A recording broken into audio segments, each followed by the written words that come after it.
राष्ट्रीय पंचायत की टीम जब मौके पर पहुंची तो जो दृश्य सामने आए वह किसी को भी झकझोर देने वाले थे। गौशाला परिसर में 2 गोवंश मरणासन हालत में पड़े थे, जिनके शरीर को कौवे और बगुले नोच रहे थे। कई अन्य गोवंश भी बीमार हालत में नजर आए, लेकिन पैसे के अभाव में न दवा है, न इलाज और न ही पर्याप्त देखरेख। आप भी यही काम करते हैं? क्या नाम आपका? नीता।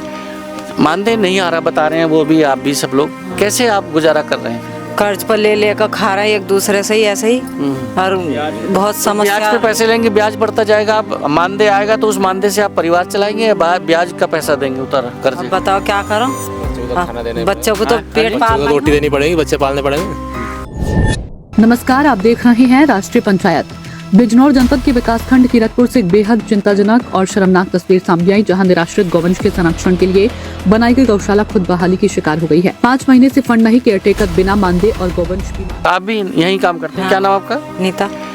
मानदेय नहीं आ रहा बता रहे हैं वो भी, आप भी सब लोग, कैसे आप गुजारा कर रहे हैं? कर्ज पर ले लेकर खा रहे हैं एक दूसरे से ही ऐसे ही, और बहुत समस्या। ब्याज पे पैसे लेंगे, ब्याज बढ़ता जाएगा, आप मानदेय आएगा तो उस मानदेय से आप परिवार चलाएंगे या ब्याज का पैसा देंगे उतर कर्ज? अब बताओ क्या करो, बच्चों को तो पेट पालना, रोटी देनी पड़ेगी, बच्चे पालने पड़ेंगे। सवाल तो ये है कि गौमाता के नाम पर आने वाला पैसा आखिर कहां जा रहा है। ये तस्वीरें हैं बिजनौर जनपद के विकासखंड कीरतपुर की ग्राम पंचायत बुडगरी में संचालित निराश्रित गौवंश गौशाला की, जहां शासन के दावों की उलट हकीकत बेहद दर्दनाक नजर आई। बताया जा रहा है कि इस गौशाला के पूल खाते में पिछले 5 महीने से 1 रुपए तक नहीं आया। नियमों के अनुसार ब्लॉक कीरतपुर की 36 ग्राम पंचायतों को हर माह अपनी राज्य वित्त की धनराशि का 5% हिस्सा इस गौशाला के खाते में भेजना होता है, लेकिन करीब 5 महीनों से भुगतान पूरी तरह बंद है। राष्ट्रीय पंचायत की टीम जब मौके पर पहुंची तो जो दृश्य सामने आए वह किसी को भी झकझोर देने वाले थे। गौशाला परिसर में 2 गोवंश मरणासन हालत में पड़े थे, जिनके शरीर को कौवे और बगुले नोच रहे थे। कई अन्य गोवंश भी बीमार हालत में नजर आए, लेकिन पैसे के अभाव में न दवा है, न इलाज और न ही पर्याप्त देखरेख। जब इस गंभीर लापरवाही के बारे में ग्राम प्रधान रविंद्र चौधरी के पति से बात की गई तो उन्होंने बताया, हमने कई बार ब्लॉक स्तर के अधिकारियों से शिकायत की, लेकिन आज तक कोई समाधान नहीं हुआ। 5 महीने से गौशाला के खाते में पैसा तक नहीं आया। मजबूरी में केयरटेकर भी बिना मानदेय के काम कर रही हैं। उन्होंने ये भी बताया कि इस मामले को लेकर मुख्य विकास अधिकारी रणविजय सिंह को लिखित शिकायत देकर जल्द से जल्द धनराशि भिजवाने की मांग की गई। मेरा नाम अनिल लाठी, मैं ग्राम प्रधान पति जी। यहाँ जो मेन समस्या आ रही है, जो पूल का एक खाता होता है हमारा और सेक्रेटरी का, पूल खाता मतलब पंचायतों से कुछ धनराशि, उसमें 2% थी पहले, फिर 5% हो गई। अच्छा, ब्लॉक में जितनी भी सभी पंचायतें हैं उनमें से 2% आता था पहले, अब 5% वो सभी मिलके सभी गौशाला में डालेंगे। मतलब जैसे ब्लॉक की 2 गौशाला हैं, बहादुरपुर और बुडगरी, तो दोनों गौशाला में देते थे वे। जैसे मान लो अगर 100 पंचायतें हैं कीरतपुर ब्लॉक में, तो 100 की 100 पंचायतें 5% आपके यहाँ डालेगी, 5% उसमें डालेंगे, या बटा हुआ कि आधी उसमें आधी इसमें? आधी इसमें आधी। अच्छा, आपके यहाँ कितनी पंचायतें डाल? हमारे यहाँ 36 पंचायतें आप, तो वो डाल नहीं रही क्या इतने 6 महीने से? अब नहीं डाल रही 6 महीने से। ऐसा क्यों, समझ में आया होगा? कुछ बताया रीजन क्या? ऐसा ये कुछ एंड चल रहा है, जैसे अभी प्रधानी का, तो जो ठेकेदार ग्राम प्रधान सोच रहे हैं कि भाई अपना अपना पैसा जो हमने काम करा रखे हैं उसमें डाल दें, पंचायतों को न देखकर।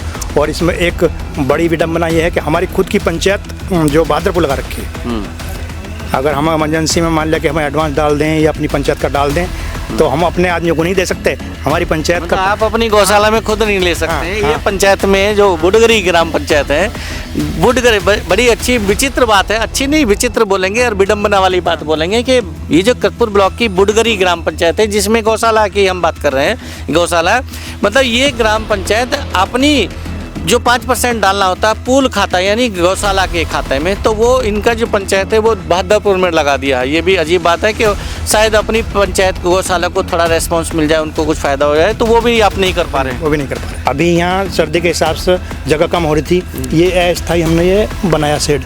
अच्छा, अपने पैसे से, ये वाला? हाँ, के तिरपाल वाला? हाँ, तिरपाल वाला कि इसका पेमेंट हो जाएगा। अभी इसका 1 रुपया पेमेंट हमें नहीं हुआ। ये तिरपाल लगाए सर्दी में, अभी इसका कोई पेमेंट हमें नहीं हुआ। चलो ये तो बाद की बात है, मेन समस्या है इनके मानदेय की। मानदेय के लिए मैंने BDO साहब को रिटर्न में दे रखा है, कम से कम 15-20 दिन हो गए, कोई उसमें एक्शन नहीं हुआ। और 1 सप्ताह पहले मैं और मेरी वाइफ जो ग्राम प्रधान है और बहादुरपुर वाली जो हैं वो भी, उनके मास्टर साहब उनकी पत्नी है, हम गए थे CDO साहब के पास। महिपाल जी जो उनकी पत्नी है? हाँ, उनकी पत्नी है महिपाल जी की। तो ये दोनों गई थी, 2 CDO साहब को रिटर्न में देकर आई। अभी उसका भी कोई रिजल्ट नहीं मिला। मतलब 2 महीना हो गया उसको बात को? नहीं, CDO साहब वाले को तो अभी 1 सप्ताह हो गया। अच्छा, और ये जो पहले वीडियो को बता रहे हैं? वीडियो को ये 15 दिन हो गए। अच्छा, इससे पहले भी कोई हाँ, इससे पहले अवगत कराया? उससे पहले वर्बली कई बार कराया। हालांकि दूसरी ओर ब्लॉक स्तर के अधिकारियों का दावा है कि संबंधित पंचायतें लगातार गौशाला को पैसा भेज रही है। हेलो। हाँ नमस्कार मैडम। हाँ नमस्कार भाई साहब। ये आपके यहाँ जो करपुर ब्लॉक में 2 गौशाला हैं, एक तो बहादुरपुर सरफुद्दीन में और एक ये बुडगरी में। तो यहाँ पर जो गौशाला की व्यवस्था तो चलो ठीक है, उसमें तो कुछ गड़बड़ियां रहती हैं क्योंकि उतना पैसा नहीं है। सबसे बड़ी समस्या ये आ रही है, लोग बता रहे हैं जो केयर टेकर है यहाँ पे 5-5, 6-6 महीने से इनको मानदेय नहीं मिला के।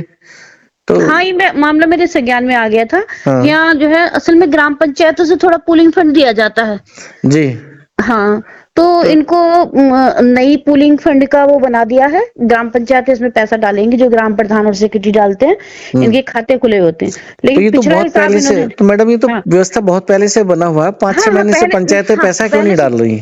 नहीं डाले हैं, पिछला इन्होंने हिसाब नहीं दिया। वो सारे प्रधान और सेक्रेटरी तो कह रहे हैं हमने डाल दिया। अब मैंने कहा इनसे अपना मानदेय का रजिस्टर दिखाइए, कहीं ऐसा तो नहीं उससे कुछ और काम कर लिया हो इन्होंने, है ना। मतलब यही थोड़ी ना कि वही विचलन होता है, ये लोग भी विचलन कर सकते हैं। मान लीजिए किसी भी पंचायत में जो भी ये पैसा दिया जाता है ना, भरण पोषण का तो लगाता है, पूलिंग फंड से मानदेय के लिए आता है इनके, या छुटपुट कोई काम हुआ, त्रिपाल ले लिया है, कुछ ले लिया। अगर 36 जैसे बुडगरा की बात करें, यहाँ पे 36 पंचायतें हैं और 36 पंचायतों को इसमें डालना होता है बुडगरा को, बाकी तो ब्लॉक की जो अन्य पंचायतें उसको डालना होता है बहादुरपुर सरफुद्दीन में। हाँ वो है बना तो हुआ। 36 में अगर 1 लाख एक पंचायत में अमूमन आ रहा है तो 36 लाख का तो 5% बहुत बैठता है। नहीं है तो नहीं, ऐसा थोड़ी ना होता है कि 5% है तो 36 लाख का, मान लीजिए 5% है तो 5% का मानदेय का कार्य योजना भी तो बनती है। ऐसे मान लीजिए ये नाली खड़ंजा या सीसी में थोड़ी ना लगा सकते हैं, वो तो इसलिए किया गया 5%। जैसे मान लीजिए किसी ब्लॉक में ज्यादा गौशालाएं हो तो 5% से कम में काम नहीं चलेगा। मान लीजिए मैं एक उदाहरण दूं, सहारा ब्लॉक की दूं तो वहाँ 6 गौशाला चल रही हैं, मान लीजिए, तो फिर एक किसी रूल्स ऑफ रेगुलेशन भी तो होते हैं। मान लीजिए 1 करोड़ का थोड़ी, अगर कहीं 1 करोड़ 5% बैठेगा तो गौशाला में क्या करेंगे वो, उसका है ना, उसके भी तो रूल्स है ना कि किस चीज पे खर्च होना है। तो यहाँ से कभी ऐसा डिमांड नहीं मांगा गया कि भाई आपके यहाँ मानदेय में कितना खर्च होना है और चीज, मतलब पूल का पैसा कहाँ का उपयोग होना है, वहाँ की कोई डिमांड मांगी जाए? नहीं 2 साल से इन्होंने कोई हिसाब नहीं दिया। पंचायतें पैसा डाल रही हैं क्योंकि हम सेक्रेटरी से, मैं और बीडीओ साहब मॉनिटरिंग करते हैं ना सेक्रेटरी से, उन्होंने कहा हमने डाल दिया। फिर यहाँ के जो सचिव महोदय हैं दीपेंद्र जी, मैंने कहा 2 साल का अपना आईबीए बना लीजिए, और इतने नया डाल रहे हैं। मैंने सेक्रेटरी से लगातार कह रही हूँ कि भाई इतने कम से कम मान देगा तो हो जाए, इतने अपना आईबीए दे कि भाई इन्होंने पैसा कर किस चीज में खर्च कर दिया। ऐसा तो नहीं कोई प्रधान जी, दोनों प्रधान जी बोल रहे भाई साहब कोई पैसा ही नहीं डाल रहा, कोई हाँ, तो मानदेय कहाँ से दे दें? लगातार हम तो नहीं, हाँ बिल्कुल सही बात है, किसी को मानदेय के लिए पैसा दिया है तो मानदेय तो देना ही चाहिए। अन्य चीजों में ना खर्च करके पहले मानदेय में दें, है ना। ये तो इन्हें करना ही चाहिए। जो गौशाला के खाते से सबसे पहले मानदेय का होता है कि जो हमारे गोपालक हैं उनका मानदेय देना चाहिए, तभी तो क्या मैडम ऐसा ये हमारे एक थोड़ा सा व्यवस्था है, क्योंकि ये चीज दोनों अलग अलग हो गई। आप कह रहे हैं कि पंचायतें जो है पैसा डाल रही हैं अपना और प्रधान कह रहे हैं कि पंचायतें पैसा ही नहीं डाल रही हैं। नहीं तो क्या ऐसा कोई जो भी पंचायत का खाता है ये कौन रखता है? ये सचिव रखते होंगे? हाँ सेक्रेटरी और प्रधान ही तो डालते हैं पैसा, जो और पंचायतों से गौशाला का जो पैसा है, गौशाला का जो खाता सेक्रेटरी है, और प्रधान ही चलाते हैं दोनों। अच्छा, ये सेक्रेटरी वो जैसे इस दोनों ही गौशाला पे हमारे दीपेंद्र जी हैं सेक्रेटरी, उससे पहले कोई और रहे होंगे। तो मैंने कहा, उनसे कहा है कि देख लेंगे किस पंचायत ने नहीं डाला है। आप अपना जो एक खाते में 74 पंचायतें डाल रही हैं 2 खातों में, तो कोई जिस पंचायत ने नहीं दिया वो मुझे बता दीजिए। आपके यहाँ 74 पंचायतें हैं मैडम?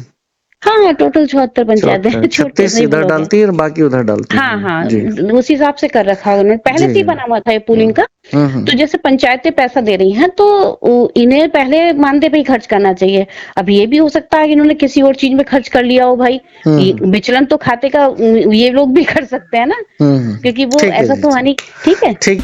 अब सवाल तो ये उठता है कि अगर पंचायतें पैसा भेज रही हैं तो गौशाला के खाते में धनराशि आखिर पहुंच क्यों नहीं रही? क्या इस पैसे का दुरुपयोग किया जा रहा है या फिर कहीं बीच में ही धनराशि को हजम किया जा रहा है?